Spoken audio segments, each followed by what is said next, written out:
ఉంటూ ఉండేవారు. కె రామారావు అని ఆయన. ఆ తర్వాత అతను నాకు స్టూడెంట్ అయ్యాడు. అప్పుడు నాకు తెలిసింది, ఓహో అయితే మీ ఇంట్లోనే మా మేస్టారు ఉంటూ ఉండేవారు అన్న ఉన్నాడు అనుకుంటాడు. ఎవరు అంటే ఇలా ఎవరు, అయ్యో బాబు నాకు తెలియదు ఆ మహానుభావుడు అన్నాడు.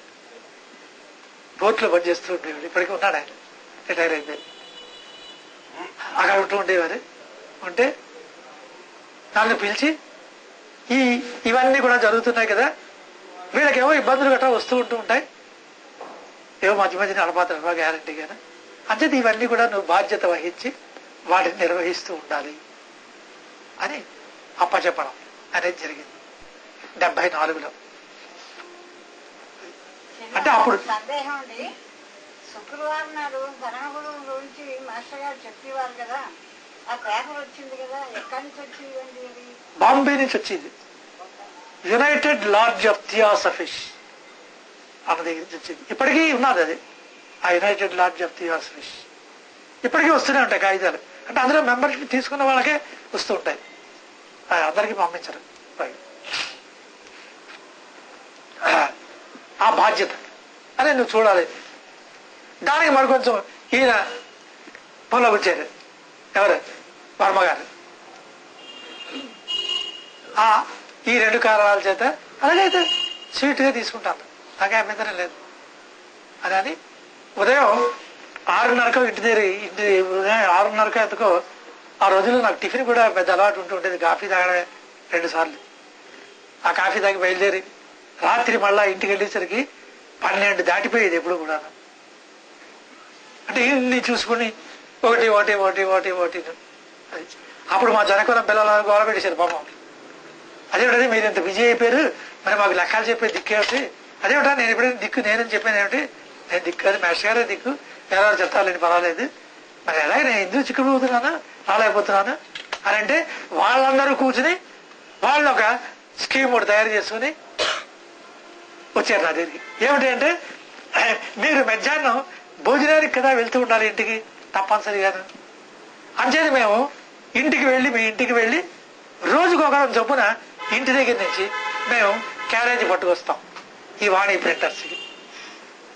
మీరు అక్కడ తినేసి భోజనం చేసి మా క్లాసు 1:30కి ఇక్కడి నుంచి అక్కడికి వచ్చేసి మళ్ళీ మీరు అక్కడి నుంచి రామాలయం దగ్గర నుంచి మళ్ళీ ఇక్కడికి వచ్చేస్తూ ఉండొచ్చు, కానీ మీరు తప్ప మరొకరు మాకు చెప్పక్కర్లేదు, ఆ మ్యామిష్ మీరే చెప్పాలి అనేసి.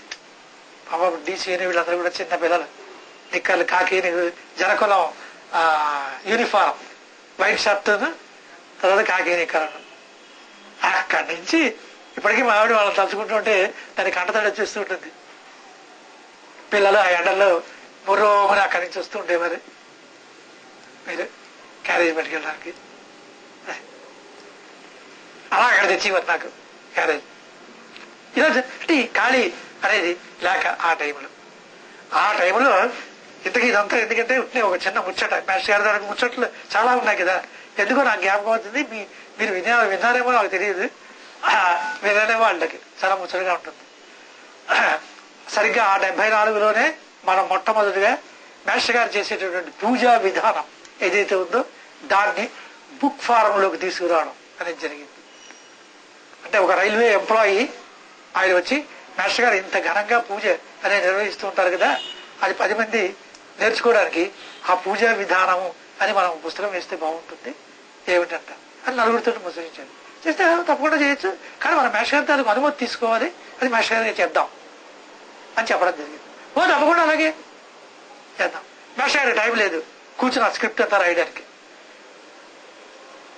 రాయలేక రామకృష్ణని పిలిచి అతనికి అప్పచెప్పారు, వీళ్ళు ఇలాగా ఈ పూజా విధానం పుస్తకం ప్రింట్ వేయించుకుంటారట, వచ్చేది నువ్వు ఆ పుస్తకం తయారు చేసి ఆ స్క్రిప్ట్ అనమాట వీళ్ళకి మొదటి స్క్రిప్ట్ వాణి ప్రింటర్స్ లోనే తయారైంది. దాని మీద మీకు అక్కడ అనంతకృష్ణ పేరే ఉంటుంది కూడా, సంకలన ఈ అనంతకృష్ణ అని. ఇప్పుడు మన ఆ కాపీ అదే ఉందో లేదో నాకు మర్చిపోయాను నేను. అంటే అదంతా మామూలు నోటికి రావడం వల్ల వాటి వల్ల పుస్తకాలు అవసరం లేకపోతున్నది ఈ మధ్య.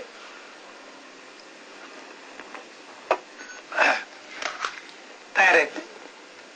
అలా జరుగుతుంటే ఆటోమోటివ్ అని ఒక ఆటోమొబైల్ స్టోర్స్ ఉంది అక్కడ పద్దిరిపాలెంలో.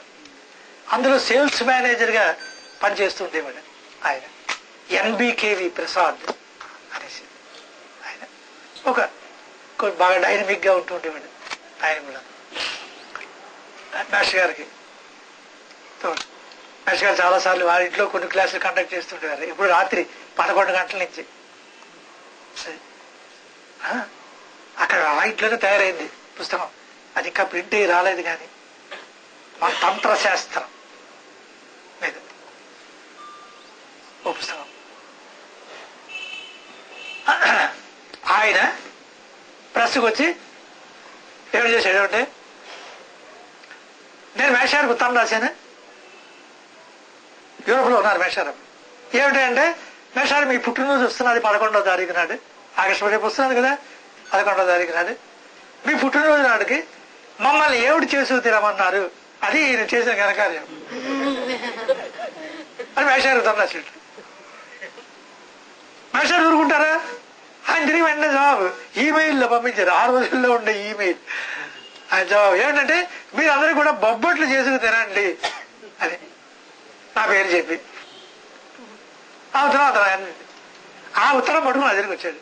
ఆయన వచ్చిన ఇలా మేషారు ఉత్తరం రాశాను, రాస్తే ఇదిగో మేషారు జవాబు ఇలా ఇచ్చారు, ఇగో కావచ్చు చదవండి ఉత్తరం అని నాకు ఆ ఉత్తరం చూపించి జేబులోంచి ఓ 50 రూపాయలు తీసి, ఇదిగో ఈ 50 రూపాయలు ఉంచండి, దానికి అయ్యేటటువంటి ఖర్చు నిమిత్తం అని అక్కడ పెట్టాడు ఆ బాల మీద. అప్పుడు వెంటనే నేను ఊరుకుంటానా, నేను నా జేబులోంచి 50 రూపాయలు తీసి ఆ పక్కన పెట్టాను. అది నిన్న శాస్త్రి గారు చెప్పినట్టుగా ఆ రోజుల్లో 50 రూపాయలు అంటే తమాషా కాదు కదా. శనగపప్పు ఒక కేజీ 10 అణాలు ఎంత ఉంటుండేదేమో, అంటే 60 పైసలు 65 పైసలు నేను పెట్టాను. అలా ఈ వార్త వాళ్ళకి అందించాం. అందించి ఎవరమన్నారు వాళ్ళు, అలాగే బాగుంది, చాలా బాగుంది అన్నారు. అప్పుడు ఒక ఆయన, ఇప్పుడు ఎక్కడ ఉన్నారో నాకు తెలియదు, యాగ్రో ఇండస్ట్రీస్ కార్పొరేషన్ అని మన ఏపీ గవర్నమెంట్ది ఉంటూ ఉండేది. అందులో ఆయన పనిచేస్తుండేవాడు, నరసింహారావు గారు అనేసి.